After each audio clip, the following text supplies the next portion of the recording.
Hello, everyone. My name is John Edwards. With me, as always, is Zeke Baker, and together we make the Dad's Drinking Bourbon, often imitated, never duplicated. Zeke, say hello to the folks. Howdy doody. Howdy doody. Yeah, why not? Did you just say duty? Yeah, like how you do. Like how do? How do? You learned that one yet? You've been down in the South a while. Yeah, how do. How do, sir? You'll get there. A lot of it is just me giggling after you talk, and then people say, "What the hell is going on?" Hey, Southern charm, John. You are just a Southern gentleman. I wouldn't go that far. But we are joined by two very, very special guests. Let's just cut right to the chase. We have our friends Jake and JR from Spirit Sense. You guys are making candles from used liquor bottles, all sorts of different stuff, whether or not it's vodka, tequila, bourbon. You brought us a lot of bourbon ones, and we thank you for that. But thank you for coming to the studio all the way up from Atlanta, Georgia, right? Yes, thank you for having us. Thank you. Aloha, since Zeke didn't say it. I feel like Jake is doing the Ricky Bobby thing right now. Like he's kind of looking at the mic and he wanted to put his hand someplace and he didn't know where to put it. He's like raising them up. Like I don't know what to do with my hands. I don't know what to do with my hands. Well, he's going to raise his hand before he talks a lot, remember? Yeah. That was a rule. Rule number one, raise your hand when you want to talk. We did kind of put ground rules in here and we said, it's like... what was it in Major League when Wally tried to talk and he goes, "Easy, Wally, less is more." But thank you guys for coming to join. You guys are a duo. You're cutting bottles. You are making candles out of them. I have one. I know Zeke had. You guys famously made Zeke an Elmer T. Lee candle after Zeke picked Elmer T. Lee as his favorite Buffalo Trace in a blind. It was a mild blunder. It was not a blunder if that's how you feel. I mean, follow your heart. How I feel? Yeah. Jesus, John. If that's how you feel. You have an Elmer T. Lee candle. I got a Woodford Reserve Derby bottle candle that was this hazelnut coffee that I know you guys aren't making anymore, but it smells great in the bathroom. Tell us a little bit about you guys, how you got started, what you're doing, and where the folks can find you. Yeah, awesome. So we're on spiritsense.com. We are on Facebook at Spirit Sense and Instagram at Spirit Sense. We just got started. JR, my partner, was a bartender. He started a Save the Bottle campaign when our local Waste management company stopped accepting glasses. Yeah. And so we started making candles. And next thing you know, we're trying to turn them out with bottles of all sorts. So you guys just kind of saw a problem that, the area that you lived in was not doing their part to reduce, reuse, and recycle. And you said, you know what, we are environmentalists, we are conservationists, we're going to take matters into our own hands, and we're going to find a way to repurpose these bottles. Well, I mean, bartending for 27 years, I've thrown away a lot of bottles. And after a while, it's just, we have a lot of great recycle partners that have joined forces with us. So what we don't use, we take to the recycle center every Tuesday. And but we're basically 100,000 years it takes, I guess they say, for a bottle to biodegrade in normal conditions. So we're trying to save the world one bottle at a time, make it smell better at the same time. Well, I was making a joke, but you were serious on that. You guys know your stuff. A lot of reading, a lot of research, but it's good. I mean, and even just from the way that you would cut a bottle, a lot of research goes into how you would, if you think about all that, you could have 1,500 bottles sitting in your garage, but if you don't know how to cut it right, you don't know how to smooth it out, you don't know how to fill it with the candle wax. Right. There's a lot of stuff that you have to research. People don't realize how much actually goes into this, right? Well, it's a lot of trial and error, of course. Jacob is more the scientist of the bunch, if you will. The mixer and mixologist of the candles in the sense, but also going along with the environmental part, everything that we make also is eco-friendly. So we use a soy wax with lead-free hemp wicks and then phthalate-free scents. So when they burn clean, not releasing any type of carcinogens. And I mean, the fragrances are phenomenal, and people are brand loyal, so they make great gifts because you get a favorite liquor and you want a candle in it, and you can buy it for male or female.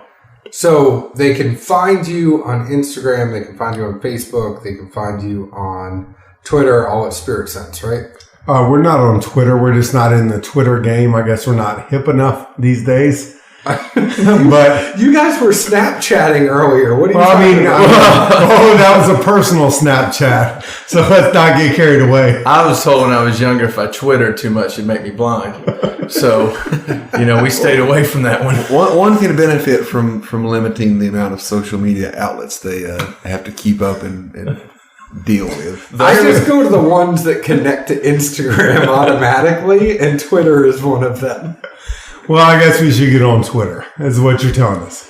Twitter is good. You can give little quick hits to people. I mean, I think the character limit has gone up, so you can actually talk more. But 160 characters instead of 140 means 20 more characters of emojis and likes, right? And hashtags. Hashtag dad's doing this, and hashtag candles. Hashtag candle game strong. Wish it was full. Strong. Hashtag living my best life, making candles. 2018 candle year. Oh, we are chandlers now. Yes. All these years of doing things, we're actually chandlers, which I guess is a candle maker. Let's get to the good stuff, because we've been talking about this for a while. We've been talking about having you guys up here. You guys brought an Old Fitz Bottled-in-Bond, the 11-year, and just thank you for bringing that up. I think we should talk a little bit about your night last night while we sip on this Old Fitz, and we can talk about this after we talk about this. We do have a nice blind of some MGPs. Belle Meade just put out their reserve cast strength, so we wanted to put that to the test up against some other MGP offerings that we know and have had before. There's only 3 people at this table that are drinking, though. There's one person who's not drinking at this table. I don't know if they want to talk about this on the podcast. They don't have to. It was just bad decision making last night on my part. What had happened was... See, officer, what had happened? No, there were no officers. No officers involved, but it was a more of, I don't drink liquor. Will you give me a beer from the bar? Oh, give me a beer and a shot of Jack.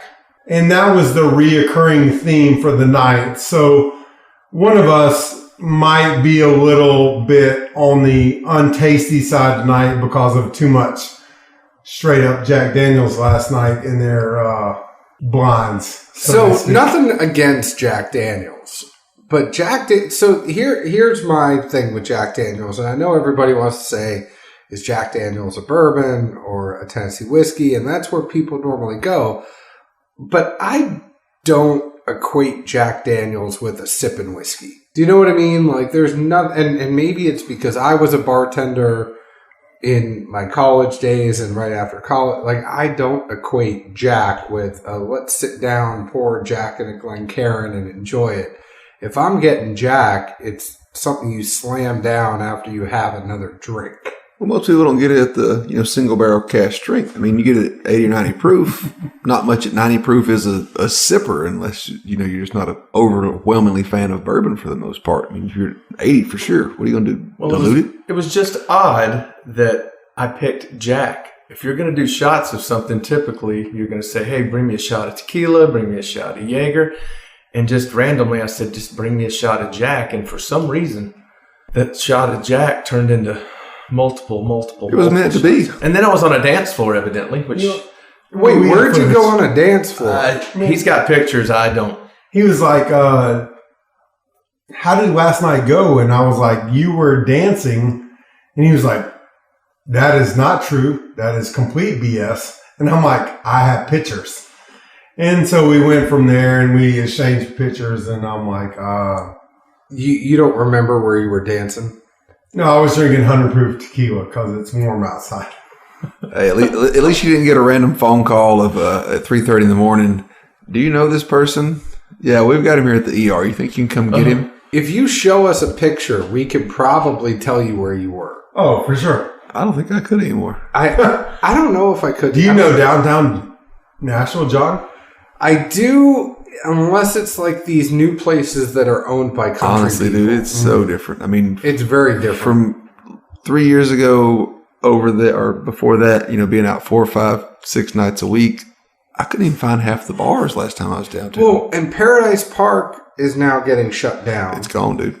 I know, it's gone. It Rip. was this last weekend. Already done. Yeah, done This deal. last weekend was the last weekend of Paradise Park.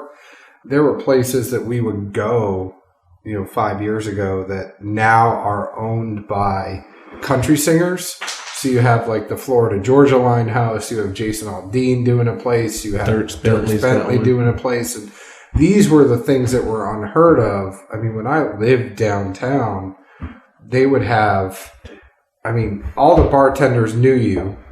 I never got carded anywhere. And That's because you're huge. oh, yeah. I'm very recognizable, but Yeah, that's John. there were a couple of, I've spent holidays at the bars in downtown Nashville with the bartenders, and we all had a great time. Yeah, You got nothing to say to that? I don't know. It's different. Like hearing the ads on the radio now, even like some new bars coming. I think it's the Luke Bryan's the next latest and greatest one. They're like, one floor will have a sushi bar.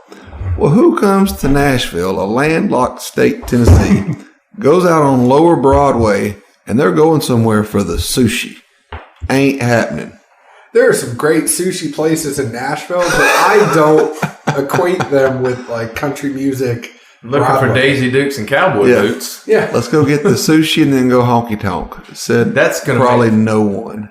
it tastes really good with about 8 shots of I'm not even Jack sure. Daniels. I But mean, it's people. horrible coming out the next day. I'm not even sure how many people come here to party. At least the semi locals, they're probably not eating much sushi. I remember like when I got out of school, I had an ailment for some reason, and I'd recently learned to eat sushi. Now that I was venturing outside of Chattooga County, Podunk, Georgia.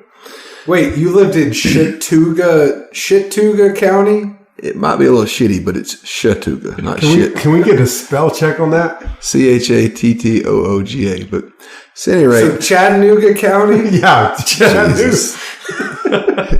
Any rate, I've conversed with my dad about not feeling well and being sick for some reason, and his immediate response is, probably that damn sushi stuff you've been eating. We ain't got it here. It's for a reason. You didn't get sick here, did you? No, that's what's wrong with you. And that, it was just literally, he wasn't even flinching about it either. Like, that's what's wrong with you, boy. Why isn't there more catfish sushi? Does Zeke know what catfish is? I know what catfish is. Okay. Catfish sushi. Well, Catfish is not good past 2 years either. I'm just That's saying, your tip you for the could day, have John. some catfish sushi and some, trout sushi. you don't get any brim rolls. I will say that, like, I guess it was last week or 2 weekends ago, we were coming back home and going to order some Uber Eats, and it was some different place. Well, fish and chips is on the menu. I like fish and chips. It's not the best healthy thing in the world, but I was like, I'm going to give me some fish and chips. All right. It was catfish fillets, like cornmeal battered. I was not a happy camper. Like, I was still. That is not fish and chips. No, I mean, I rarely leave a bad review on Uber, the how was your meal kind of thing, but I was like, this is awful. This is not fish and chips. This is fried catfish. It has its own place in the world. Like, it just wiped out the day. Fish and chips is haddock or cod. Yes. No, that's fish and chips. And that's the New Englander in me. I just thought it was Long John Silver's. Or Captain D's. No. Captain D's is not quality fish and chips. No. Different type of batter. It's flaky. It's just not good, John. Well, I'm disappointed in you being a New Englander even suggesting that Captain D's would fit in that role. you think I've ever eaten at Captain D's? You threw it out. Yes. You threw it out there, not me, buddy Rowe. Never been to Captain D's. Well, Never. you just learned. Don't use that reference anymore. You're I gonna, won't. you're gonna lose your street cred, bud. I won't.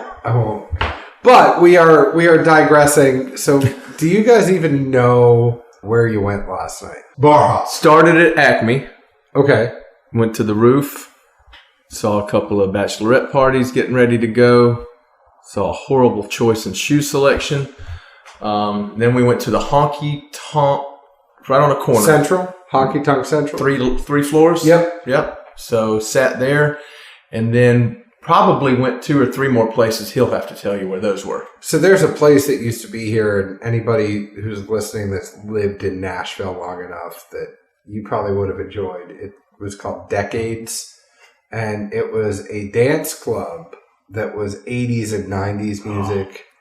It was at, I think now there's a place there called Bootleggers Inn or something, but it was one of my favorite places to go because they would have dance. I loved going to Decades. I'm not lying. It was one of my favorite places. That would have been my jam. The picture of John and JR dancing right now has me.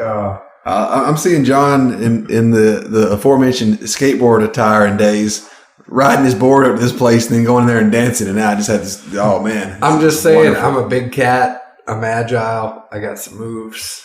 No, not the Jinkos. I didn't wear Jenkos. We all John, we would have never met in any So bar. we've gone 17 minutes and we haven't talked about whiskey. I just want to mention, so this Old Fitz, now Zeke and I had a sample of it a couple weeks ago and we talked about it. I like this one more than the sample that we had. It is less peppery than the sample that we had of it. It's still got some pepper. It's still got some heat. It's a little more enjoyable. I still would not pay $130 for it. No, and it's still sneaky, for lack of better words. I think the nose is really enjoyable. You get You don't get the pepper on the nose. No, you get nice sweetness. You can tell there's a little age to it. It's not a young product by any means. And then the thing I laugh about, especially with anything that's wheated in this day and age, because with Weller and the craze, you just expect it to be the sweetest, most amazing thing known to man. Even though I don't have that mindset anytime I taste corn, which I get a fair amount of that in on the front end, still not what the mind thinks of when you think, oh, it's wheated. Get the sweet mash and this and that, etc. I mean, I don't know. It's some mental thing I have going on with it. I don't love it. I don't hate it out of the bottle like as much as... It's just... I think there are better alternatives. Jake, what about you? I mean, JR is not drinking. It's not that shabby, but I paid for it, so it doesn't matter what anybody else will pay for it. So that's what's good. And no, I mean, and we're not knocking you for paying for it, but I'm just saying retail is fine. It's just the other world that we all have to live with. We do have to all live with the other world. No, at 119, not too shabby, but 190 opposed to 119. Oh, it's a big difference. Big difference. And you think about, I mean, and we were talking before we got on, if you think about like a Four Roses store pick test, and you know you're going to get 3 quality Four Roses store picks for less than you would get this on secondary, you have to think that way. Or you're going to get quality Four Roses store picks retail for one of these. Is the decanter really worth it? Well, what I wonder, because, obviously they've got biannual releases lined up coming out at various age statements. And this being the first offering, if it was me running the business, I would think, hey, this is the first one. Let's really just strut, put those feathers out, let's put something really good here. If this was what, they decided was the best of the offerings, where does it go from there? Because, there's some, both younger and older than this one. To me, that's where I really go to, is from a business side of things of, wouldn't you want that first release just to be the one that really gets everybody excited? Not, him and Hall wasn't amazing. Wasn't bad. Was it was good pour, but if I see it on the shelf again in 6 months, am I going to go for batch 2 kind of thing? It goes back to what we said when we were first doing the podcast, is we wanted that first episode to be really good because somebody's going to come back and listen to it, and that's going to be their first impression of you. When I look at Old Fitz right now, and I know we are going to have somebody from Heaven Hill on very, very soon, but when I look at that Old Fitz and I look at what the 4-year Bottled-in-Bond expression is for $15, and then I look at that 11-year for $119, that 4-year for $15 puts a better taste in my mouth, literally and figuratively, than what the $119 bottle does. So, it's almost like we always say, we want to put out a good product as far as a podcast because somebody's going to go back and listen to you and they might form their opinion off that first episode, just like a lot of people are going to form their opinion off this first release of Old Fitz. Well, I feel like I'm missing out. I know. Do you want to sip? No. The struggle bus is real. Do you want to smell it? No. FOMO is going to get in by the end of this. It's going to happen. I can smell it. I think you're going to have one by the end. Yeah.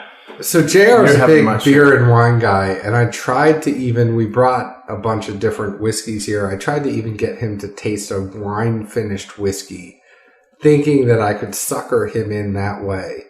I got nothing. Yeah, it was, I don't know how to explain it. Like I said, a lot of bad decisions last night on the number of drinks I had. Bad decisions or good decisions? Good bad decisions, I guess, if you will. I mean, I'm not advocating, and Zeke and I do not advocate overindulgence, but did you have fun? I did have fun. Was it something that you two are going to talk about? Like, hey, remember the time we went to Nashville and did the Dad's Drinking Bourbon podcast and we had too much Jack Daniels? And we're definitely going to remember that, but also I'm going to remember how in the world I spent $500. He's going to be a lot more like, this was great. Why did I tip people $100 to like our Facebook page? No, so here's why. It's karma. And when I was in the service industry, I did the same thing. I still do the same thing today. Like when I get bad service at a restaurant, I'm going around, I'm looking, I'm saying, okay, did they just get triple sat? Did they, what was going on as a server and bartender? I'm looking at that type of stuff. I'm looking at like, nothing annoys me more than when you're not getting your drink filled up and somebody's sitting there playing on their cell phone and you see them over at the server station and you know that they could be going around. But like, if you see somebody that's busting their butt and they're working hard and they're just slammed, I'm going to tip that person extra. And I think it's just karma because JR knows that he has a shift tomorrow night. If you tip people well, somebody's going to tip you well in return. Absolutely. I just like that he confidently said, yes, I had a good time, not, well, they tell me I did. Yeah. Well, I remember most of it. The karaoke bar that we supposedly went to still might not be true. Ooh, did either of you sing? No, not at all. I mean, I wouldn't sing into this mic for $1 million. I mean, what if I told you that you were going to sell some more candles? I will do the singing. I would sing naked. Not in front of that microphone, not with me. Whoa, I got to go fix the drink in another room.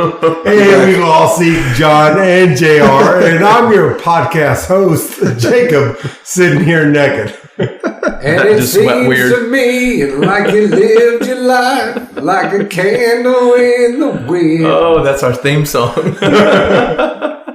What just happened? So, verdict on this one, Old Fitz. This is guys, this is just a fun episode. If you're listening, it's just 4 guys sitting around. 3 are drinking, 1 is not. Just having some fun, sitting around the table. But what do you think about this one? Would you get it, Zeke, or would you still pass? I think retail would be, it's tough at retail. If nothing else, just from the simple point of view, it's allocated and we always like to share. And if we can get our hands on something, other folks are going to say, hey, what'd you think? How'd it taste? Well, don't take my word for it. Try it yourself. So in that respect. So you buy it knowing that it's one you're going to share. Yeah. I mean, as far as do I think alone the juice is worth the dollars? Now that's probably a different story. But again, it's allocated. If you get it at retail, we all know there's going to be people that are going to see it, want to taste it. And there's nothing more fun than, hey, somehow I found one of these, pass it around. Don't ask me my opinion. Tell me what you think of it. And then there you go. Jake, you already bought it, but would you buy another? I don't think I would buy another. I think I would put this on the secondary market. Have a sip or two. I appreciate an honest man. Yeah, absolutely. It's super hot for me. I'm with Zeke. It's not something I think I would go for regularly. For the first time, to get the first chance at it, we got it. So I'm not disappointed. I'd just say, I'd chime in there kind of on that note, right? here's 4 guys, 3 are drinking again, but they're sitting around a table and they're discussing it and they're having fun doing it. So if that's worth $120 to you, then it's a good buy. You know, it sparks a conversation, a good bourbon. And this is where Zeke thinks I fall in on marketing, and it's really just I fall in on the experience, right? So if you're sitting around and you're getting a bourbon that not everybody gets to get, and you're sitting around with your friends and you're having a good time, you're sharing some pours and you're making some memories, I think it's a great buy. If it's just for something that you're going to sit around and drink by yourself at the house, don't really love it for that, right? You know, you'd be better served with the $15 4-year-old Old Fitz. But you know, you'd really just ham it up real big when somebody came into your place and saw that decanter, like, ooh, where'd you get a decanter bottle? And then John just glows. That means somebody would actually have to come over to my house, which doesn't happen. I'm just saying. People don't really want to see me that much. In your boxers at your house? Drinking bourbon? Yeah. Jacob has this like vision of me. He said it a few times. Yeah, now. it's kind of worrying me a little bit here. How much have you drank that you're just thinking about me in my boxers? He's going to start his own cast, Boxers and Bourbon. He's going to have dudes come over in boxers. They're man spreading on his couch in boxers. Oh, if I could take a picture, the 3 of them are laughing at me hysterically.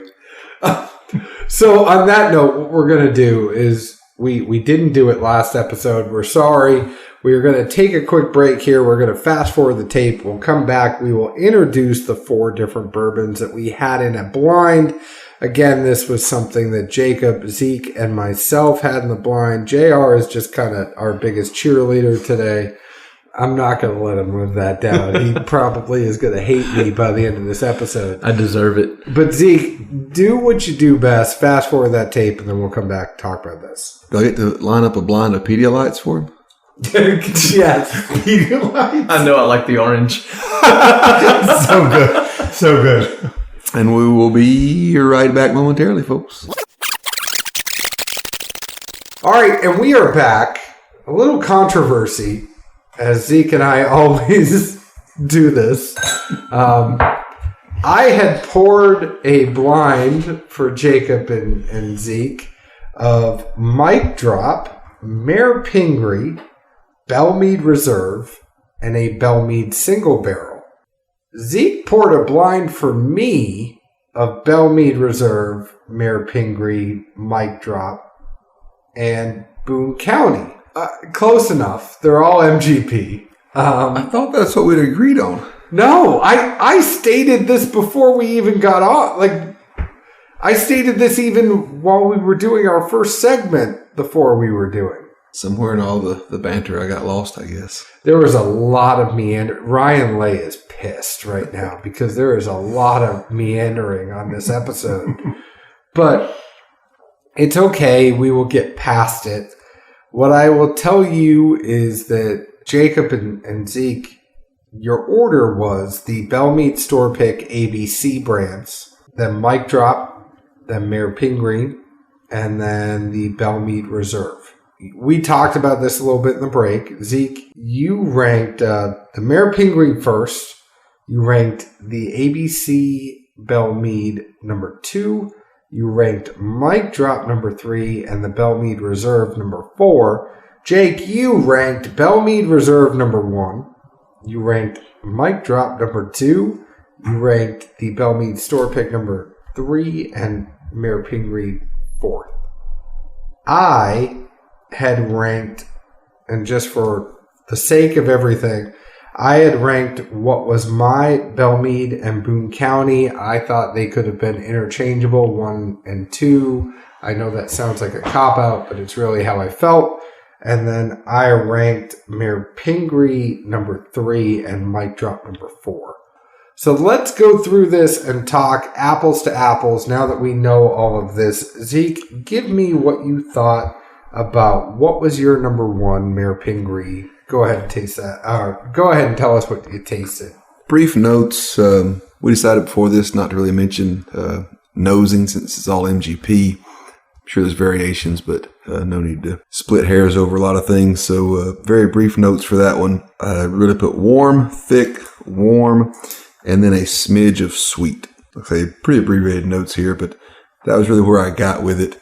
Jacob, what did you get on the Maripingri, which was your third? On my third, I had super vanilla, super sweet, just really just soft. For me, for the Maripingri, I thought it had a nice balance to it, but it was very perfumey. There was almost a sense of like women's perfume to this one in the taste that kind of lingered there, but it didn't burn too much. It was nice. It wasn't the worst one I had. None of these was anything I thought was awful, but the Maripingri just had a lot of perfume to me and was very floral. I think perfume is a good way of saying floral, but I didn't get a lot of dark notes on it. It was light, refreshing perfume, floral. Zeke, you go next. What you guys had as your second, we're kind of going in Zeke's order here, but the ABC Belle Meade pick, which you ranked number 2. Jake ranked this number 3. What did you get on this? I thought it was smooth.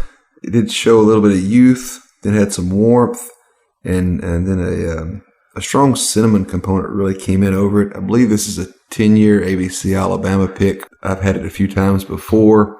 I remember then having it even stand alone, it being a off profile for MGP. And when I've had it previously, the main thing that I thought came out of it was almost just a salty component, almost like an overly salted caramel or a sea salt taffy kind of thing. But that salt note seemed to pick up, which I didn't get it here. But again, it's definitely off profile of what I would think of for these the 10-year Belle Meade single barrel offerings that have come out this far. So Jake, you also had the ABC pick. What did you get on this one? I did. I thought it was super easy and super floral. I thought it was a soft, very easy tasting pick that I could drink daily. Nice. There you go. So I did not have this one. In its place, I had the Boone County instead. It's what you would typically, a little bit of dark notes, dark cherry, a little bit of oak in there. It's not as oaky as it was the last time we had this in a blind for me. And I find that interesting.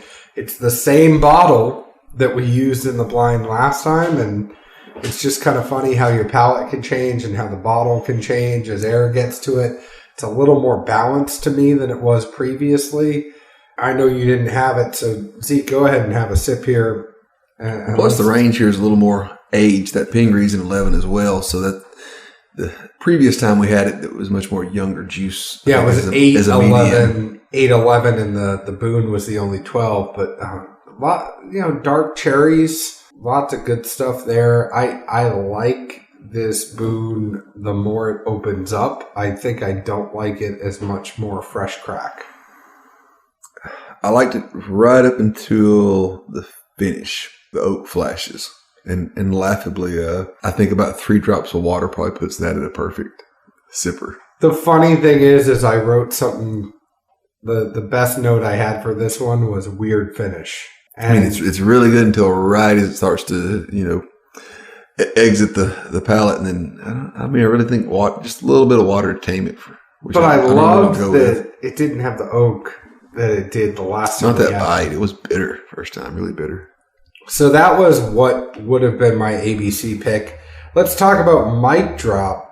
And the funny thing is, I will just kind of start us off on this mic drop.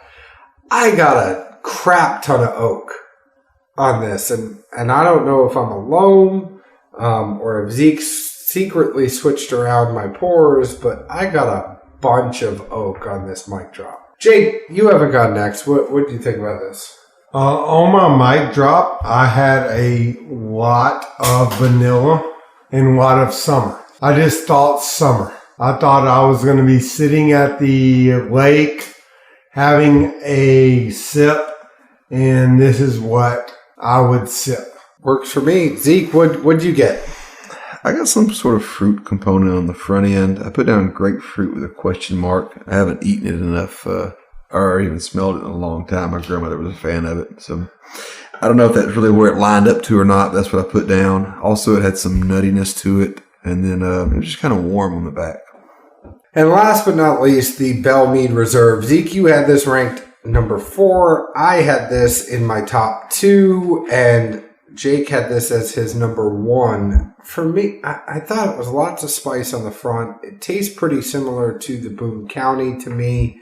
I mean, it's what I would expect. It has that typical MGP Belle Meade taste to it.